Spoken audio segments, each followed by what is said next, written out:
નમો તત્સ નમો તસ્સ ભગવતો અરહતો ભગવતો અરહતો સમ્મા સંબુદ્ધસ્સ સમ્મા સંબુદ્ધસ્સ બુદ્ધં શરણં ગચ્છામિ બુદ્ધં શરણં ગચ્છામિ ધમ્મં શરણં ગચ્છામિ ધમ્મં શરણં ગચ્છામિ સંઘં શરણં ગચ્છામિ સંઘં શરણં ગચ્છામિ દ્વિતીયં વિબુદ્ધં શરણં ગચ્છામિ દ્વિતીયં વિબુદ્ધં શરણં ગચ્છામિ દ્વિતીયં વિધમ્મં શરણં ગચ્છામિ દ્વિતીયં વિધમ્મં શરણં ગચ્છામિ દ્વિતીયં વિસંઘં શરણં ગચ્છામિ દ્વિતીયં વિસંઘં શરણં ગચ્છામિ દ્વિતીયં વિબુદ્ધં શરણં ગચ્છામિ દ્વિતીયં વિબુદ્ધં શરણં ગચ્છામિ તૃતીયં વિધમ્મં શરણં ગચ્છામિ તૃતીયં વિધમ્મં શરણં ગચ્છામિ તૃતીયં વિસંઘં શરણં ગચ્છામિ તૃતીયં વિસંઘં શરણં ગચ્છામિ પાણાતિપાતા વેરમણિ પાણાતિપાતા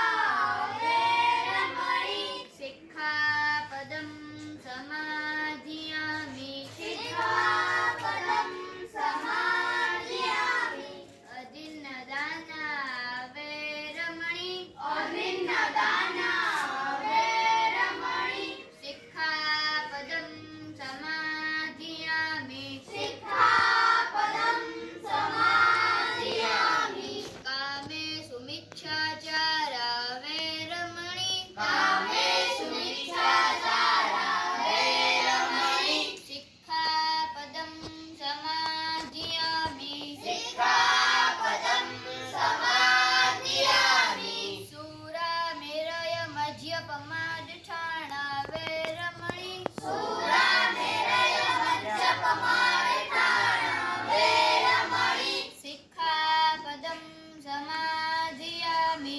સિક્ખાપદં સમાદિયામિ શબ્દપાપસ્ય કરણં સર્વપાપસ્ય કરણં કુશલસ્ય ઉપસંપદા કુશલસ્યોપસંપદા સચિત્તપરિયોદપણં સચિત્તપરિયોદપણં એતन् બુદ્ધાનુશાસનम् એતન્ બુદ્ધાશાસનम् સાધુ સાધુ સાધુ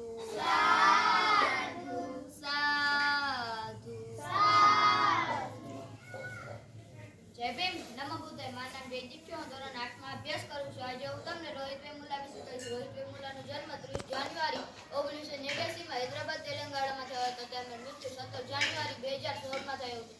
હૈદરાબાદ સેન્ટ્રલ યુનિવર્સિટીની સમાજશાસ્ત્ર વિભાગ પીએચડી કરતા ક્રાંતિકારી વિચાર ધરાવતા અને જાતિવાદી વ્યવસ્થાનો વિરોધ કરતા વિદ્યાર્થી રોહિત વેમુલા અને તેમના 4 સાથીઓ યુનિવર્સિટીના ખુલ્લા જ આકાશની આંદોલન કરવા બેસી ગયા.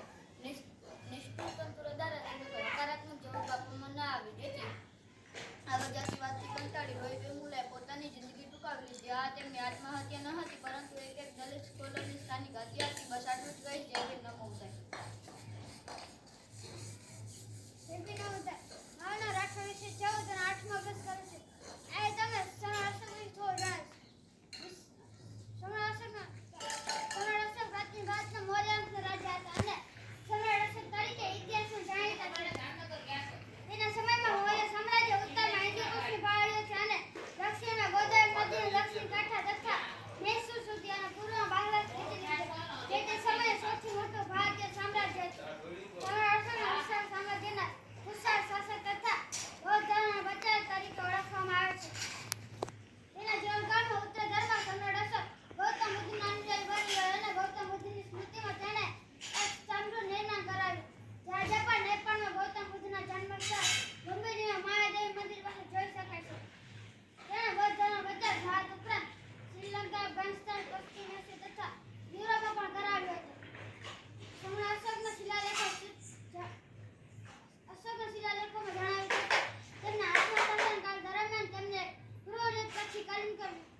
ભીમ નવ બુદ્ધાય આજે હું તમને માન્ય જય ભીમ નવ બુદ્ધાય આજે હું તમને કહેવા માંગુ છું જણાવી છું કે બાપ સાહેબ જેવા સંગઠન અને બહુજન સમાજ પાર્ટીની સ્થાપના કરી. તો માનનીય કાશીરામ સાહેબનો જન્મ 15 માર્ચ 1935 ના પંજાબના રવરાપુર ગામમાં થયો હતો. તેમનું મૃત્યુ 9 ઓક્ટોબર 2006 નવી દિલ્હીમાં થયો હતો. તેઓ ભારતીય રાજનીતિક અને સમાજ સુરક્ષ હતા. તો દલિતો પછાત અને લઘુમતી રાજકીયકરણ માટે આજીવન સંઘર્ષ કર્યો.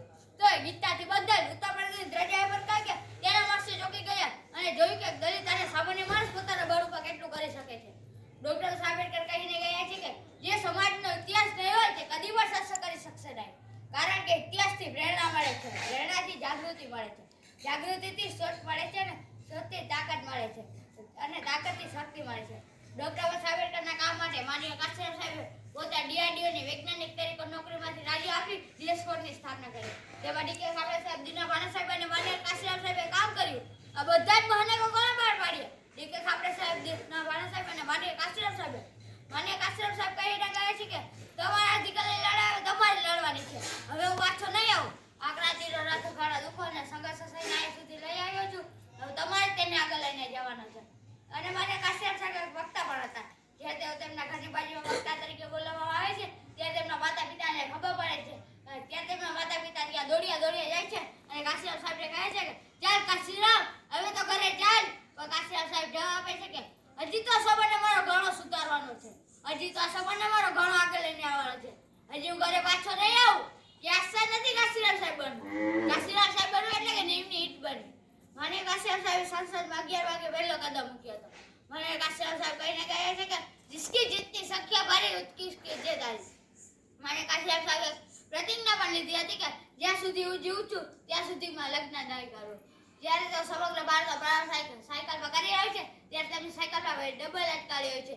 એકમાં લખ્યું છે વોટ આપો અને બીજામાં લખ્યું છે નોટ આપો. જ્યારેથી બેસી જાય છે ત્યારે તેને આપણે સૂયો મારીને ઊભો કરવામાં આવે છે. આ સમાજ પણ એવી જ છે જેને આપણે ઊભી કરવાની છે. આ મારું અંતિમ અને છેલ્લું વાક્ય.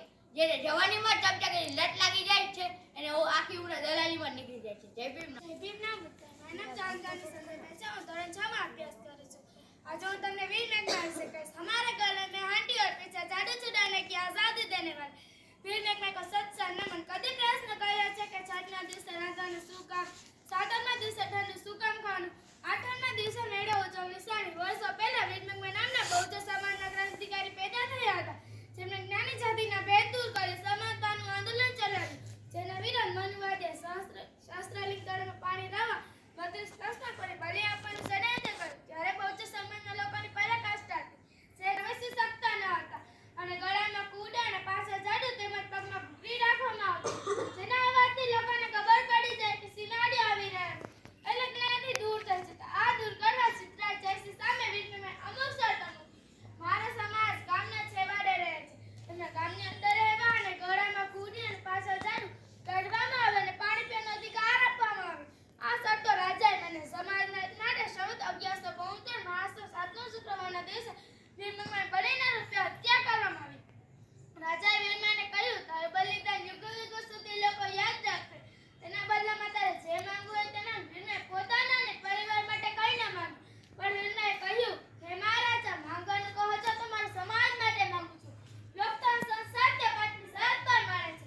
પાઠ બીજા માણસ કરવામાં આવે અને કેડના બાંધેલા ઝાંઝર અને ગળામાં ફરજિયાત બાંધી પટ્ટી કુંડી દૂર કરવામાં આવે. એ ક્ષણે વીરમેઘમાં તમામ માંગણીઓ માન્ય રાખી. સાથે પાછળથી સમયના બારણ કીધું દીકરા નવાડે નીતુ લાવી પર કાચી ઠરી કુરબાન કરે. એ શરતે રહી સિદ્ધરાજની વીર માયા બલિદાન ઉજ્જવળ થઈ ગયા. બહુજનના એક ક્રાંતિકારી વીરમેઘના થઈ ગયા. જય ભીમ. નમઃ.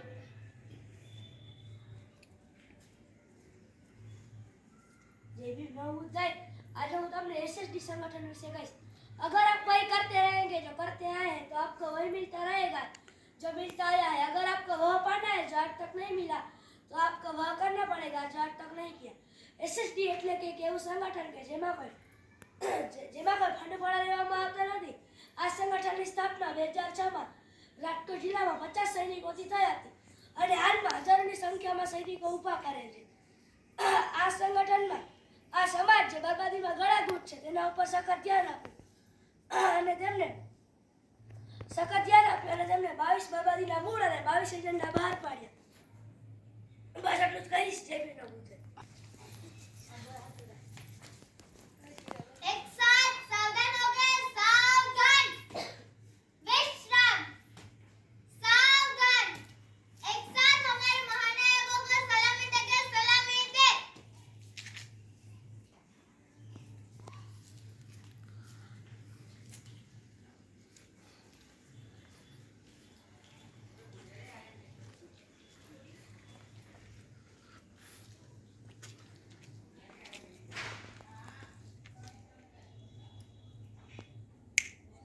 डाउन विश्राम जय भीम जय भीम जय भीम जय भीम आवाज दो हमें दे आवाज दो हमें दे કેટલા રે કેટલા અડધા બારે જેટલા કેટલા રે કેટલા અડધા બારે જેટલા જય જોહાર જય જોહાર જય જોહાર જય જોહાર जयपुर निवासी जयपुर निवासी जयपुर निवासी जयपुर निवासी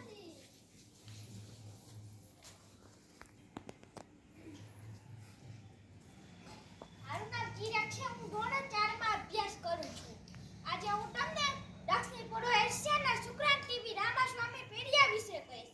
તેમનો જન્મ 17 સપ્ટેમ્બર 1819 માં તમિલનાડુના કિરોડ ગામમાં થયો હતો. તેમનું મૃત્યુ 23 ડિસેમ્બર 1973 ના વેલેન્ટાઇન તમિલનાડુના કિરોડ ગામમાં થયું હતું. તેઓ મહાન દાર્શનિક રાજનેતા અને તેઓ સમાજ સુધારક હતા. તેઓ તડકાવાદ, મુસલમાન અને મહિલા અધિકારોના મુદ્દા ઉપર ખૂબ ભાર આપ્યો અને દેવદાસી પ્રથા અને જાતિ પ્રથાનો ઘોર વિરોધ કર્યો. તેમણે જસ્ટિસ પાર્ટીની સ્થાપના કરી, જે આગળ જઈને દ્રવિડ કડગમ થઈ. તેમના કાર્યથી દક્ષિણ ભારતની મહિલાઓ અને દલિત પર થતા જાતીય ભેદભાવ ઘણી હદ સુધી બંધ થયા. યુનેસ્કોએ તેમના દવાઓ માટે પયગંબર દક્ષિણ પૂર્વ એશિયાના સમાજ સુધારક આંદોલનના પિતા જ્ઞાન બેકાર રીતરિવાજોના દુશ્મન તરીકે ઓળખાયા. ના ભૂલો તેને જે તમારા ઉપર કાર્ય કરતા હતા. જે ટાઈમે જવાબદારના કામ આવ્યા ડોક્ટર બાબા સાહેબ આંબેડકર એક પગે ઊભા હતા. બસ એટલું જ કહીશ. જય ભીમ નમો બુદ્ધાય. जय भीम नमो बुद्धाय મારું નામ દક્ષ છે. હું ધોરણ 2 માં ભણું છું. તથાગત બુદ્ધનો જન્મ વૈશાખ પૂર્ણિમા ઈસા પૂર્વ 563 લંબીની પન્નીમાં ઈસા પૂર્વ 483 કુશીનગર. તથાગત બુદ્ધનો જન્મ ભારતના પ્રજાસત્તાક રાજ્ય વ્યવસ્થા ધરાવતા શાક્યવંશ શાસનના રાજકુમાર તરીકે થયો હતો. તેમનો ઉછેર બાળપણથી તમામ સુખ સુવિધા સાથે કરવામાં આવ્યો. બસ આટલું જ કહીશ.